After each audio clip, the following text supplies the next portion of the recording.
Hindi pa tayo tapos sa paglalaba guys. Kung kanina nakita nyo ay mga bedsheet at mga kumot, dito naman ay aming mga damit. Of course, papakita natin ang aking paglalaba sa aming damit. O, ako lang naglalaba guys, wala nang gagawa kundi ako lang.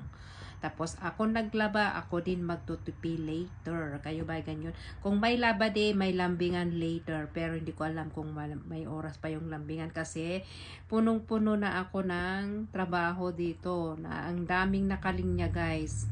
Ayan, mga damit namin. It takes time guys yung pagtutupi.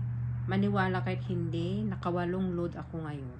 Oo, masakit na yung paa ko, pataas, pababa, pabalik-balik.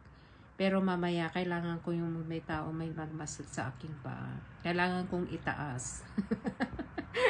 Kailangan ko itaas ang aking mga paa, guys. Kasi masakit. Oo, tumatanda na ang tao. Malapit na tayong mag-50. Ano ba? Hindi na, walang excuse sa taon-taon, guys. Lahat naman tayo ay pupunta sa taon na yan. Walang excuses, guys. Lahat tayo tumatanda. Walang bumabata. Right? Eto guys, nilagyan ko siya ng, ang tawag doon, dry sheet. Pampabango. O, diba?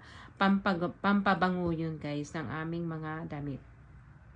Pwede rin downy guys, pero ito na, pinapaubos ko na kasi hindi na ako magagamit ng ganyan. O, next time magagamit tayo ng puting suka na naman.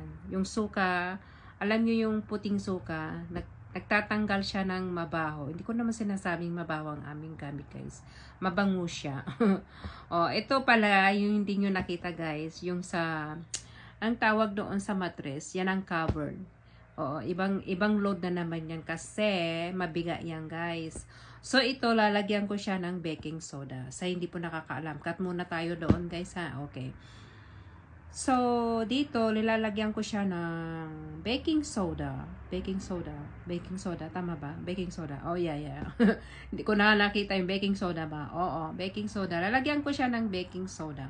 Kasi mayroon mancha yan. Tapos may maasim na amoy. O, diba? Yung kasi baking soda, pangtanggal ng mancha at ng amoy. Pangtanggal din ng amoy guys kung alam nyo lang. Ayan, kung alam nyo lang. Diba? Grabe kung alam nyo lang. Oo, sa paglalaba dito guys, sa hindi pa po naka-tune in sa akin, mga baguhan pa lang, may bayad to guys. Alam nyo ba kung magkano ang salang dyan? $1.25. So, sa 8 salang ko, kanina, oo, magkano na lahat ang total? $1.25 times 8. Iba pa yung pampatuyo. Ay, pampatuyo talaga. O, pampatuyo o yung mag-dry ka ng damit. Yung ilagay natin yung linabhan natin sa dry. Yung sa washing machine. Yung galing sa washing machine, guys, paglagay natin sa dryer. Yan ay $1. So, sa $1, tapos $8 times 8, $8. So, sa $1, sa paglalaba naman, sa washing machine, $1.25 times 8. Ilan na ba yun? 1, 2, 3, 4, 5, 6, 7, 8, 9, $10 na yon. Plus 8, $18. Alam nyo mo kung magkano nilagay ko doon sa aking card? Kasi may bayo yun. $18 guys.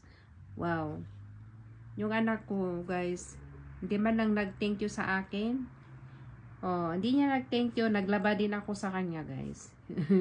Hindi man lang nag-thank you, guys. Hindi rin niya ako, sinabihan.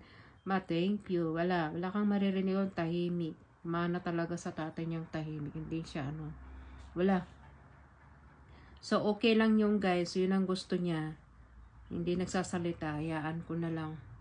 Oh, masarap kasi yung papasalamat ka, gumagaan yung damdamin mo, pero hindi. Minsan para mo nang sinabi, sana hindi ko na lang linabhan. O, diba? May pagsisisi sa huli. Oo, hindi, charot lang yung guys. O, char, baka niniwala naman kayo. O, mayroon tayo naman yung paseryoso. Kung mayroon pa happy, may paseryoso naman. O, happy lang tayo guys, bawal ang sad. Kasi ayoko talaga ng sad. Wala na tayong, hindi na mauubos ang ating luha sa pag-iiyak, 'di ba? Wala na. Ay walang katapusan na tubig. Parang parang ano lang yan, tag-ulan. Pag tag-ulan, luluha. O, diba? O, rain, tag-ulan, luluha yan eh. Luluha, ulan, ulan, ulan. Ganun, char. So, alam nyo guys, hindi po mahirap maging isa kasi ang dami mong trabaho. Kaya yung asawa nagtatrabaho din para pantay lang naman. Pero mas matrabaho din ang mga babaeng magulang. Kasi lahat all around multitasking. Ganun ba? Okay. Mahirap maging isang ina.